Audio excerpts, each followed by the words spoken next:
आबकारी नीति मामले में गिरफ्तारी और ईडी हिरासत के खिलाफ संजय सिंह ने दिल्ली हाईकोर्ट में याचिका दाखिल की, जिस पर दिल्ली हाईकोर्ट ने ईडी को नोटिस जारी किया है। मामले पर मंगलवार को सुनवाई होगी। तो ये बड़ी खबर आ रही है सामने, इस वक्त की सबसे बड़ी खबर।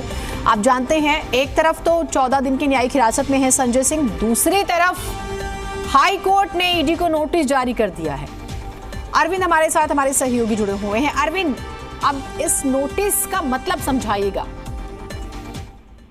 देखिए, इस मामले में जो ईडी की तरफ से गिरफ्तारी की गई थी उसको संजय सिंह ने चुनौती दी है और उनका ये कहना है कि सुप्रीम कोर्ट का फैसला था 3 अक्टूबर का, जिसमें सुप्रीम कोर्ट ने ये कहा था कि अगर किसी की गिरफ्तारी होती है मनी लॉन्ड्रिंग के मामले में, तो इस तरह के मामलों में जांच एजेंसी को गिरफ्तारी की जो कारण है उसको लिखित में आरोपी को देना होगा, ताकि आरोपी के वकील सुनवाई के लिए खुद को तैयार कर सकें और जमानत के लिए अगर वो कोर्ट का रुख करते हैं तो उसके लिए वो कानूनी तौर पर तैयार हो सकें।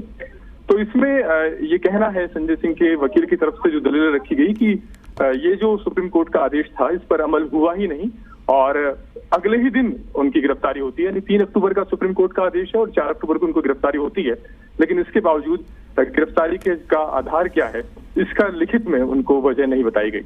और ये इसलिए महत्वपूर्ण है क्योंकि सुप्रीम कोर्ट का फैसला, क्योंकि जो पीएमएलए का सेक्शन 19(1) है वो ये सिर्फ ये कहता है कि आपको आरोपी को जानकारी देनी होगी कि अगर मनी लॉन्ड्रिंग के मामले में गिरफ्तार करते हैं कि आखिर उसकी गिरफ्तारी की वजह क्या है। लेकिन इसको लेकर के अलग अलग जगहों पर अलग तस्वीरें नजर आती हैं। कई बार ईडी लिखित में जानकारी दे देती है और कई बार सिर्फ मौखिक तौर पर आरोपी को बता करके अपनी जिम्मेदारी समझ लेती है कि उसने आरोपी को इन्फॉर्म कर दिया कि आखिर उसकी गिरफ्तारी का आधार क्या है। तो इसी वजह से सुप्रीम कोर्ट ने साफ किया था कि अब लिखित में आपको बताना होगा कि आखिर गिरफ्तारी का आधार क्या है। तो एक तो संजय सिंह की तरफ से यही कहा गया, उनके वकील की तरफ से कोर्ट में कहा गया कि गिरफ्तारी का जो आधार है उसको साफ तौर पर नहीं बताया गया, लिखित में उनको नहीं दिया गया कि आखिर गिरफ्तारी की वजह क्या है। इसके अलावा उन्होंने इस पूरे मामले में जांच एजेंसी के रवैये पर सवाल खड़े किए हैं। उनका ये कहना है कि इतना लंबा वक्त गुजरा लेकिन कभी उनसे पूछताछ नहीं हुई, कभी उनको समन जारी नहीं किया गया और सीधे उनकी गिरफ्तारी हो गई इस पूरे मामले में।